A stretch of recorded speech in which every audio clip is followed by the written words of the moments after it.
न्यायालयीन प्रक्रियेमुळे यवतमाळ निवडणूक पुढे ढकलली. 20 डिसेंबरला मतदान.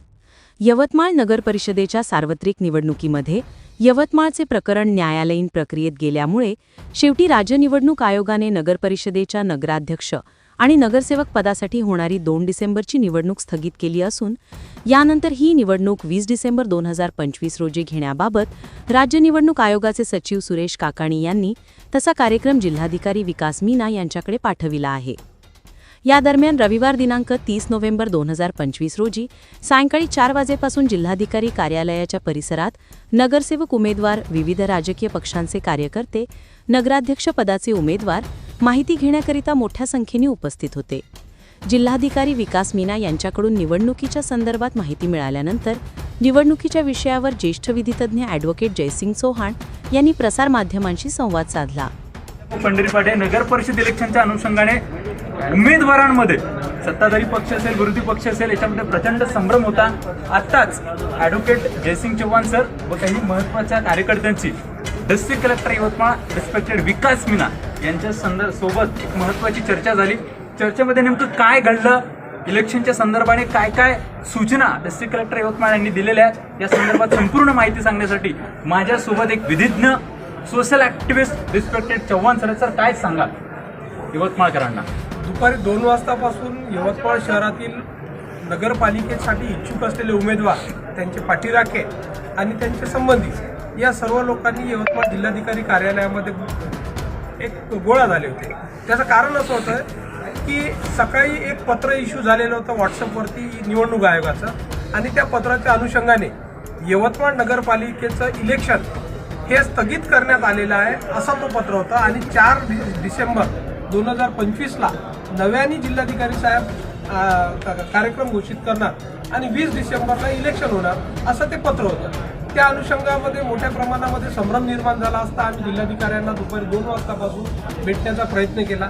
जिल्हाधिकारी साहेबांनी वारंवार एकच गोष्ट सांगितली की आम्हाला अजूनपर्यंत या पत्राच्या वरती नेमकं काय करायला पाहिजे अशा मार्गदर्शक सूचना आयोगाकडून आलेल्या नाहीत. आणि त्यामुळे आम्ही गेल्या 6 तासापासून इथे उभे आहोत. सर्व लोक या ठिकाणी उभे आहे. माझ्यासोबत संतोष ढवळे होते, माझे मित्र जावेद अन्सारी, राजूभाऊ गायकवाड, किशोर इंगळे आणि अनेक लोक या ठिकाणी, आसिम अली, अफसर शाह, असे अनेक लोक या ठिकाणी होते, सचिन भाऊ होते.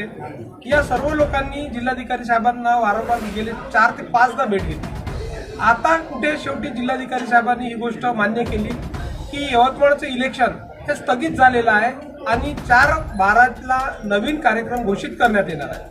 यामध्ये महत्त्वाची एक गोष्ट सांगावीशी वाटते आहे, ती अशी आहे की ज्या लोकांनी नामनिर्देशन दाखल केलेलं होतं त्या लोकांचे नामनिर्देशन जसेच्या तसेच राहणार आहे. नव्याने नामनिर्देशन दाखल करण्याची कोणालाही संधी मिळणार नाही. आणि त्यासोबतच अध्यक्षांना सुद्धा अशा प्रकारचं नामनिर्देशन वापस घेण्याची संधी देण्यात आलेली आहे.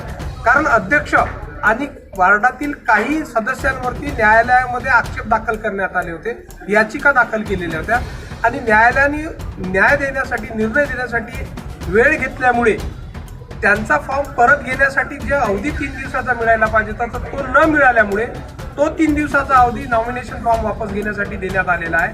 त्यामुळे एक गोष्ट या ठिकाणी अत्यंत स्पष्ट आहे की कोणालाही नव्याने नामनिर्देशन दाखल करता येणार नाही.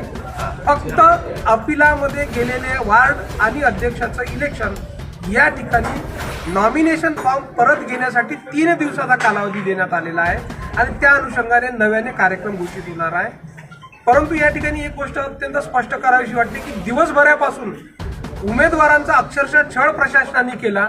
निवडणूक आयोगाचं जे पत्र होतं त्या पत्राच्या अनुषंगाने कोणीही स्पष्टीकरण दिलेलं नाही. या ठिकाणी मंत्री महोदय ज्यांची मुलगी भाजपच्या तिकीटवरती लढते आहेत ते माजी आमदार मदन भाऊ येरावार हे लोक सातत्याने कलेक्टरच्या अँटी चेंबरमध्ये बसून नेमकी काय चर्चा करत होती याचं लोकांना कुठलीही माहिती नव्हती. त्यामुळे सुद्धा लोकांच्या मनामध्ये दाट संशय निर्माण होत होता. परंतु आज तो संशय दूर झालेला आहे आणि निवडणूक ही स्थगित झालेली आहे. 20 तारखेला ती निवडणूक पार पडणार आहे किंवा तत्पूर्वी जिल्हाधिकारी साहेब ज्या पद्धतीने सूचना देतील किंवा कार्यक्रम आखतील त्या हिशोबाने तो कार्यक्रम होणार नाही. एवढे आता मी सांगतो. लक्षात घ्या, ह्या होत्या पूर्ण सूचना. यवतमाळकरांना स्पष्ट ॲडव्होकेट चव्हाण यांनी माहिती दिलेली आहे आणि त्याच पद्धतीनं हे इलेक्शन प्रोसेस पार पडणार आहे. जिल्हाधिकारी काय सूचना दिनांक 4 डिसेंबरला जारी करतील त्याच्यावरती संपूर्णपणे निर्भर आहे. पण सध्याच्या काळामध्ये जे इलेक्शन 2 डिसेंबरला होणार होतं ते आता 20 तारखेला होईल आणि निकाल हा 31 डिसेंबरला लागेल.